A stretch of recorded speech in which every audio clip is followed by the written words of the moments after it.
નમસ્કાર વિદ્યાર્થી મિત્રો, કેમ છો? હા, આર્યમ એજ્યુકેશન યુટ્યુબ ચેનલ પર આપણે ફરી એક વખત તમારે મળ્યા છીએ, તો તમારી સાથે તમારું સ્વાગત છે. તો પહેલું તો આપણે અહીંયા જોઈ રહ્યા હતા ધોરણ 12 કોમર્સ વિષય આંકડાશાસ્ત્રમાં માર્ચ 2019 ના પેપરનું સોલ્યુશન, જેમાં આપણે છેલ્લે સેક્શન ઈ ના સોલ્યુશન પર પહોંચ્યા હતા, જ્યાં આજે આપણે 40મા દાખલાનું સોલ્યુશન કરવા જઈ રહ્યા છીએ. તો પ્રશ્ન ક્રમાંક 40 માં શું આપ્યું છે એના વિશે વાત કરીએ તો એક પેટ્રોલ પંપ પર એક પેટ્રોલનું જે દૈનિક વેચાણ થાય છે ને પ્રામાણ્ય વિતરણ અનુસાર થાય છે, જેનો મધ્યક કેટલો આપ્યો છે તો કે મધ્યક આપ્યો છે 33000 લીટર અને સિગ્મા એટલે પ્રમાણિત વિચલન આપ્યું છે 3000 લીટર. બરોબર, મધ્યક 33000 અને સિગ્મા આપ્યો છે 3000 લીટર. હવે આપણને શું પૂછ્યું છે? તો પહેલું પૂછ્યું છે કે 30000 લીટર થી ઓછું પેટ્રોલ થયું હોય તેવા દિવસોની ટકાવારી શોધો. 30000 લીટર થી ઓછું પેટ્રોલનું વેચાણ થયું હોય તેવા દિવસોની ટકાવારી. તો x લેસ ધેન કેટલા આવશે? 30000. તો પેટ્રોલનું દૈનિક વેચાણ કેવું હોય? 30000 લીટર થી ઓછું હોય. તો અહીંયા શું આવશે? તો કે p of x less than 30000 બરાબર શું થઈ જશે? તો p of z less than z1, કારણ કે અહીંયા આપણે x ચલમાં પ્રમાણિત સંભાવના મેળવી શકતા નથી. બરોબર, ટકાવારી મેળવી શકતા નથી, એટલે આપણે શું કરીએ છીએ? અને z ચલમાં ફેરવશું. તો z1 બરાબર શું લખશું આપણે? z1 બરાબર x1 minus mu upon sigma બરાબર 30000 minus 33000 છેદમાં 3000 બરાબર minus 3000 ના છેદમાં 3000 બરાબર z1 બરાબર કેટલા આવ્યા? -1. તો p of z less than z1 બરાબર શું આવશે? p of z less -1. તો હવે એને આકૃતિમાં જો આપણે રજૂ કરીએ તો આ આપણી થઈ ગયો પ્રામાણ્ય વિતરણ. આ આપણું શું થઈ ગયું? પ્રામાણ્ય વિતરણ.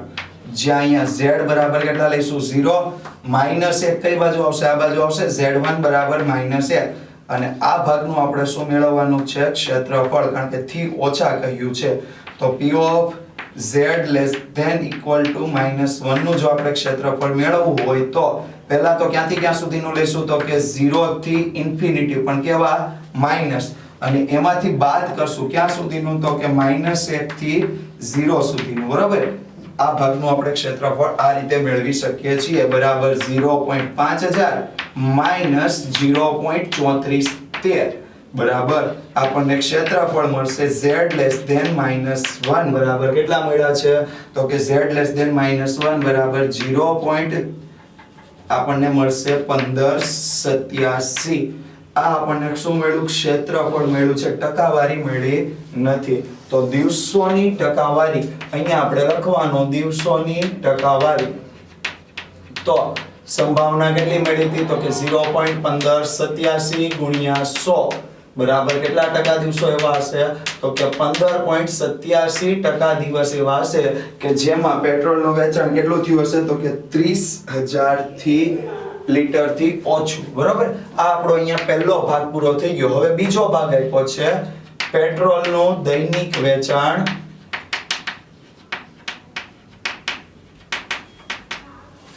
કેટલું હોય? તો કે 32000 લીટર થી 35000 લીટર વચ્ચે હોય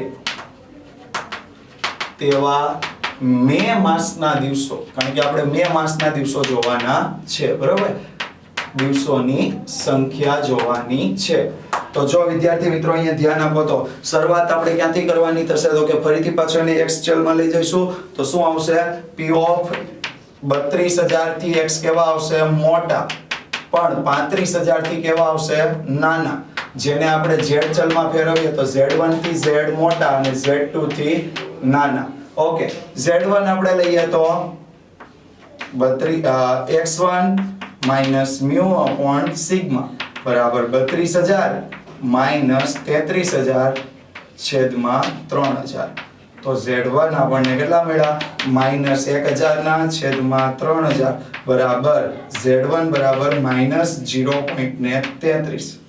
હવે એ જ રીતે આપણે Z2 લેવાનું છે x2 - μ upon sigma બરાબર કેટલા થશે તો x2 આપણને કેટલા મળ્યા છે યસ 35000 -33000 છેદમાં 3000 બરાબર 2000 ભાગ્યા 3000 બરાબર કેટલા થશે તો Z2 બરાબર 0.67 બરાબર 0.67 એ આપણો શું થઈ ગયો Z2.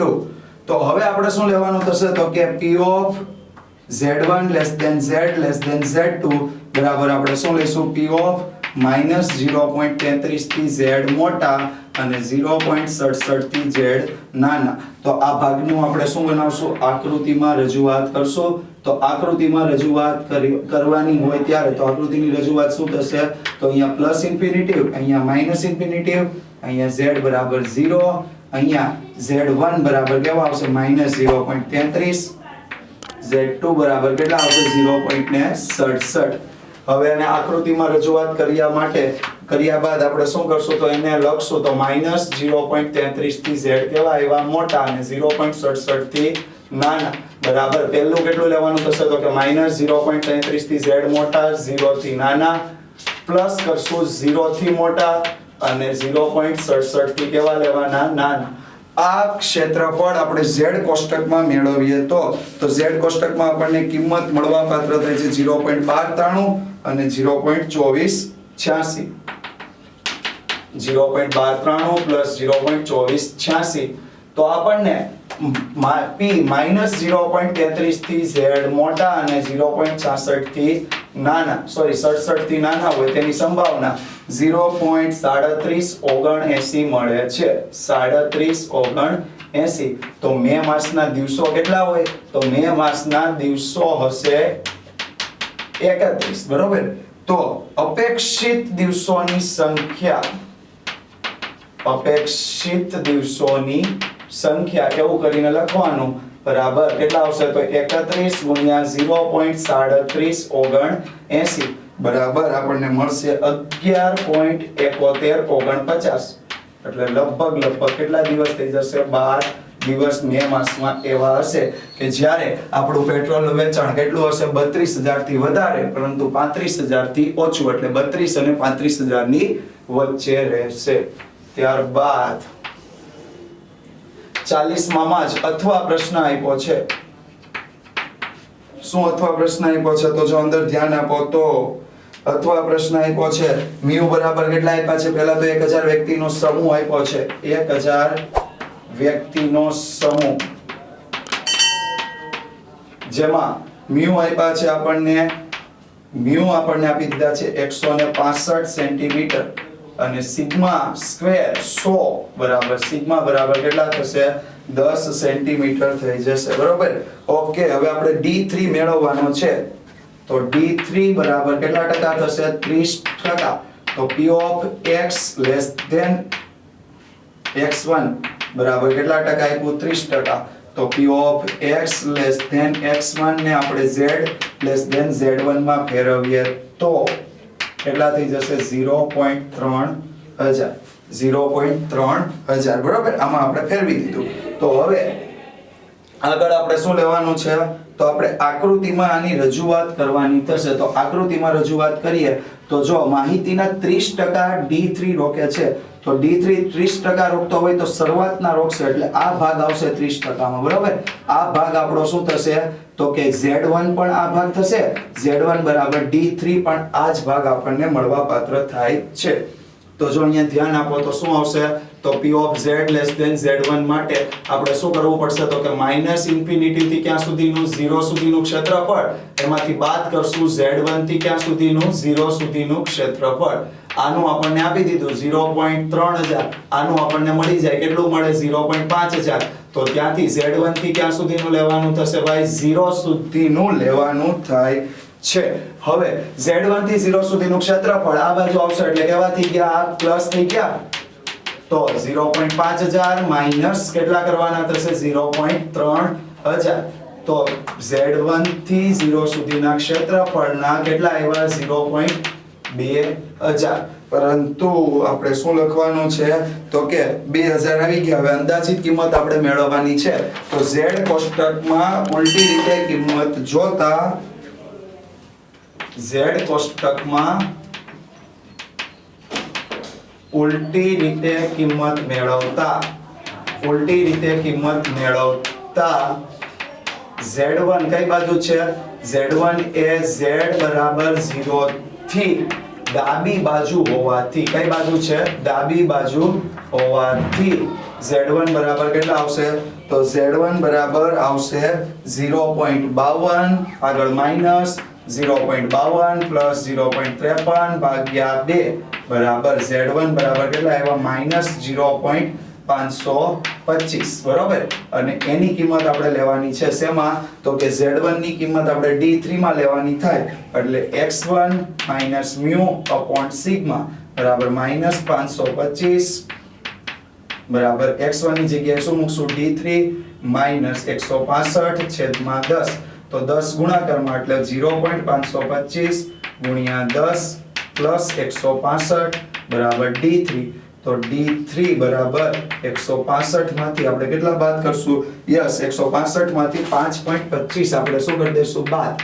તો D3 બરાબર 159.75 સેન્ટીમીટર આ આપણને શું મળી ગયો D3 આવી જ રીતે આપણે શું મેળવવાનો છે P16 ની ગણતરી કરવાની છે આવી જ રીતે આપણે કોની ગણતરી કરવાની છે P16 ની તો જો અહીંયા આપણે આની ગણતરી પણ દર્શાવી દઈએ તો P60 બરાબર કેટલા ટકા થઈ ગયું 60% P60 બરાબર કેટલા ટકા થઈ ગયું 60% તો જો 60% માટે આપણે શું લઈશું તો કે P of x less than x1 બરાબર P of z less than z1 બરાબર 0. કેટલા લઈ લેશું 6 તો આની જો આપણે આકૃતિમાં રજૂઆત કરીએ તો આકૃતિ આપણી કેવી બનવા પાત્ર જઈ રહી છે તો કે આ આપણો પ્રામાણ્ય વિતરણ છે અહીંયા માઈનસ પ્લસ ઇન્ફિનિટી અહીંયા z બરાબર શું આવશે 0 આ ભાગ આપણો કેટલો આવશે 0.5000 એટલે 50 પણ 10% ક્યાં આવશે તો કે અહીંયા આવશે તો આ આપણો શું આવ્યો z1 તો હવે આનું આપણે ક્ષેત્રફળ મેળવવું હોય z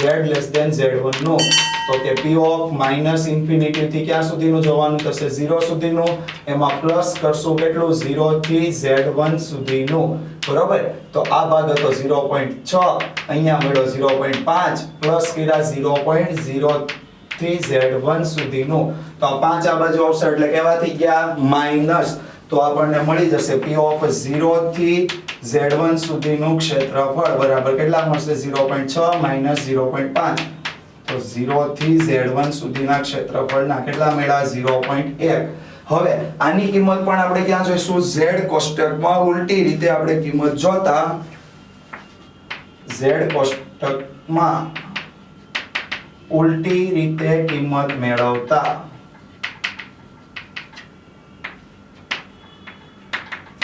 z1 એ z બરાબર 0 થી કઈ બાજુ છે જમણી બાજુ હોવાથી આ કઈ બાજુ હતો પહેલો આગળ હતો ડાબી બાજુ આ કઈ બાજુ છે જમણી બાજુ હોવાથી z1 બરાબર કેટલા આવશે તો કે જો 1000 ની કિંમત જોવાની એટલે 0.25 અને 0.26 ની વચ્ચે બરાબર એટલે 0.25 0.26 ભાગ્યા 2 બરાબર 0.255 બરાબર તો હવે આપણે કિંમત મૂકવાની z1 બરાબર x1 μ upon સિગ્મા બરાબર 0.255 P60 -165 છેદમાં 10 તો 10 ગુણાકારમાં જશે એટલે 0.255 ગુણ્યા 10 પ્લસ 165 બરાબર P60 તો P60 બરાબર કેટલા થઈ જશે યસ P60 બરાબર 165 પ્લસ આપણને કેટલા મળવા પાત્ર થાય છે તો કે 2.55 તો અહીંયા હું કિંમત લખું છું P60 બરાબર કેટલા આવશે